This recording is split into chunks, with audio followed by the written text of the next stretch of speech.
Hey everyone, welcome to Strange Stories, where we explore near-death experiences and supernatural stories from people who've had a glimpse of the other side. If you enjoy our content, please consider liking the video and subscribing to our channel. Without further ado, let's get to the story of the day. Sound and music are two distinct modes of expression that have always been equally significant to me as extensions of my artistic nature. I did not have to choose either as a profession or a career path. Instead, I concentrated on graphic arts since I needed a steady income. I grew so immersed in my design job over the last 3 decades that I was completely unaware of my body's improvements. I usually spend 10 to 12 hours each day on computers, developing designs for clients. I'd always enjoyed this labor, but it was wreaking havoc on my arms and hands. This explains how things became so horrible without my knowledge. My workaholism had made me blind to the truth. Much of the nerve function in my arms and hands had been severely destroyed and could not be restored in certain circumstances. There were operations that could help, but because I had gradually lost use of my thumbs, index fingers, hands, arms, and neck range of motion, these procedures would have to be done in phases. 4 surgeries over the course of 2 years helped me slightly, but they didn't completely repair all of the pain-causing issues, and they never will.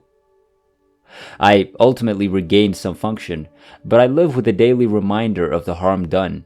But I'm able to control discomfort and improve the quality of my life, owing in part to sound healing techniques that I practice every day. Of course, to some, this midlife transition might appear to be a tragedy. I too believed so for a long time. When my hands stopped working and pain became a constant companion, I thought my life was gone. My career was certainly ended, and I had no other possibilities. I was completely dedicated to graphic design work. Looking back, I understand how my challenges turned out to be a blessing in disguise. I chose a 5th surgery, hoping it would be the cure-all. Because this would be a lengthy procedure, a longer-acting anesthetic was prescribed. Something terrible happened throughout the procedure. It was first injected.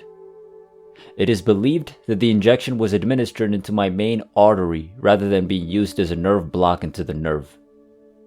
The second part of the problem was that I was allergic to the combination of anesthetics.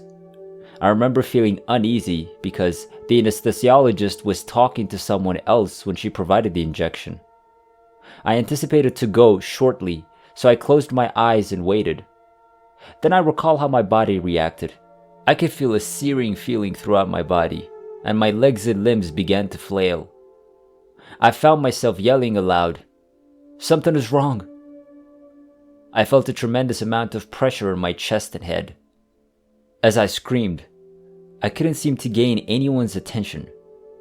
I then discovered that I never created any exterior sounds. My voice was being heard in my head, which explains why no one was paying attention to me.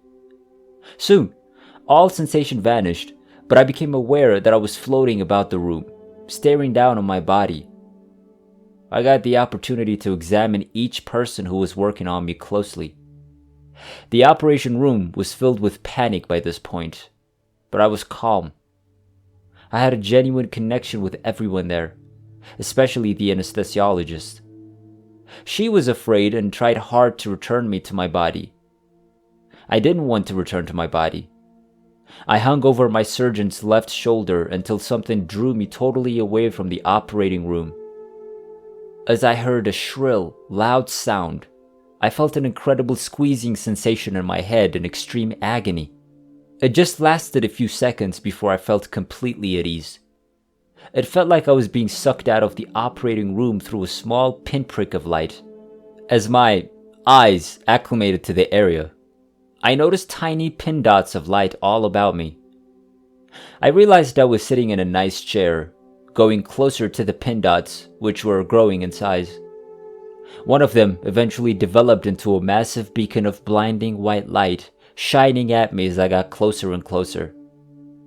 I found myself amusedly observing as I was dragged inside the light on an easy chair. Someone was with me, I realized. It appeared to be a man, but I never knew for sure. The creature was interacting with me through my thoughts. There was no need for me to speak or use words. It occurred so quickly. I was now aware of something else. My memories are as clear now as they were then. I knew I was dead to the ground, but I was perfectly comfortable with it. I genuinely felt completely at ease, with no desire or need to return. I had no questions, only total acceptance. It was serene, pleasant, and I felt completely secure. I learned a lot of stuff. I witnessed and heard a lot of stuff.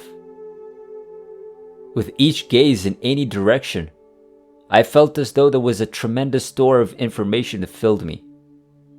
Today, I realized what a great phenomenon I witnessed. Being outside of my body and traveling beyond our reality's space and temporal constraints was a treasured opportunity to learn more about the fabric of our universe. The entity who was with me showed me numerous things while I was gone. My memories of those things are still vivid and alive.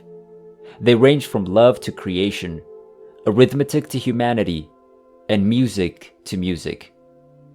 All other details had ceased coming, and I was entirely immersed in the most astonishing musical consciousness I'd ever encountered. Music was something to feel, taste, smell, and see, as well as hear. I realized I wasn't hearing the music through my ears, but there was an impression of music filling my hearing senses, which included a complete body experience. However, because I didn't have a body in this world, what I felt was a sensation of music filling everything without regard for the limitations of my unique perspective. The incomprehensible melody caused me to witness visual riots of color unlike any I'd ever seen in real life. I'm still unable to fully describe either phenomenon to others.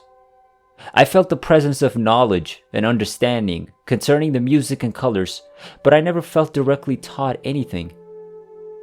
During the OBE, I was at calm on the other side and only briefly considered my children, knowing they were safe. I was ready to remain, but soon after, a masculine voice told me I had to return. I didn't hear any words, only a realization that I needed to return. I don't remember wanting to go. For what purpose? So I could work more hours? More suffering? I was divorced. My children were grown, and I felt like my time on earth had come to an end. But as I was taught, it was not my time.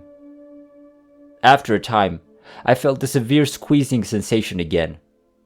It also made a sound.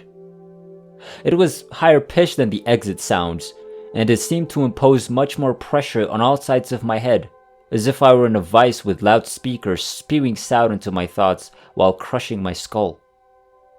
That sensation signaled the end of the celestial vocalizations and space travel, and I rapidly became aware that someone was repeatedly calling my name. I felt my eyes open, and there was a panicked anesthesiologist yelling at me, attempting to coax me back into my body, a few inches from my nose. I was back in my body, but I was swiftly taken under. I'm not sure why. I awoke in a recovery room later, and the surgery had not been conducted. Throughout the encounter, I never saw angels, heard God speak, or felt any kind of glory. However, I heard voices and music. I never saw or experienced my loved ones or the past, present, or future. I was never religious. I didn't have any previous notions about God or angels. I had never pondered what heaven would be like. Perhaps this is why I never had a religious experience. But I did have a different experience with music. It means a lot to me. When I died, I apparently experienced the musician's version of Satori. Light, sound, and color. That evening, in the recovery room, my surgeon paid me a visit. He inquired if I required the services of an attorney. He was interested in what I'd gone through. He mentioned feeling me hover over his left shoulder. That was an incredible confirmation. I'd been there for quite some time. He stated that a procedural error had occurred, causing my heart and breathing to stop for 2 minutes and 17 seconds. There was also an unfavorable reaction to the injected substances. The subsequent surgery 6 weeks later did not repair my body, and my future appeared to be dreadful because I was now permanently crippled and in tremendous pain all day, every day. I meditated and studied in search of a cure. I was able to travel because I sold my house. I met numerous people who had had NDEs and OBEs, which helped me understand all of the material I had gathered. I had a strong desire to hear the music I had heard on the other side while I was dead. This yearning drove me to search all across the United States and other areas of the world for someone who could assist me in comprehending the sounds that enthralled me with love and joy. Academic research only addresses a portion of the phenomenon of sound healing. I studied both music therapy and music in general. But for sound healing, I needed to learn from others who do it all over the world. Even after years of musical training and investigation, I couldn't hear the sounds I heard when I was out of body, and none of my mentors or teachers could even comprehend what I might have heard. Despite the aid I was receiving from sound healers and shamans, I was still in excruciating pain every day. My near-death experience occurred 13 years ago. 6 years ago, I relocated to a little cottage on a creek in a redwood forest and began a new kind of therapeutic journey that sharpened my senses, improved my hearing, and expanded my awareness of the genuine healing effects of sound and environment. I also felt a steady stream of knowledge coming from the experience while I was out of body. I recognized that the natural environment would be the one to heal me. I was still using my own voice to alleviate my bodily discomfort, enhance my cognitive functions, and offer clarity to my future during the time I was alone. But I was also listening to the sounds of the birds, the wind, the ocean, and the stream. I was conversing with trees and animals and listening for their messages to enter my consciousness. I also noticed that my discomfort had significantly decreased. I was finally getting well. I was asleep in a sonic meditation, singing to my body when I heard the music I'd heard on the other side. The ecstatic sound was within me. I was hearing myself sing in unfamiliar languages and make sounds I'd never heard before. It was my body and my voice, but consciousness was a long distance away, as if it had taken a spiral journey upward and was quite separated from my actual body. The music could be heard traveling up a spiral and directly into my heart. It was amplified, but not by volume. It was enhanced in terms of richness and tone. This was completely beyond my comprehension. I'd never heard that sound come out of me before. My death was a blessing in disguise. My rebirth is still taking place.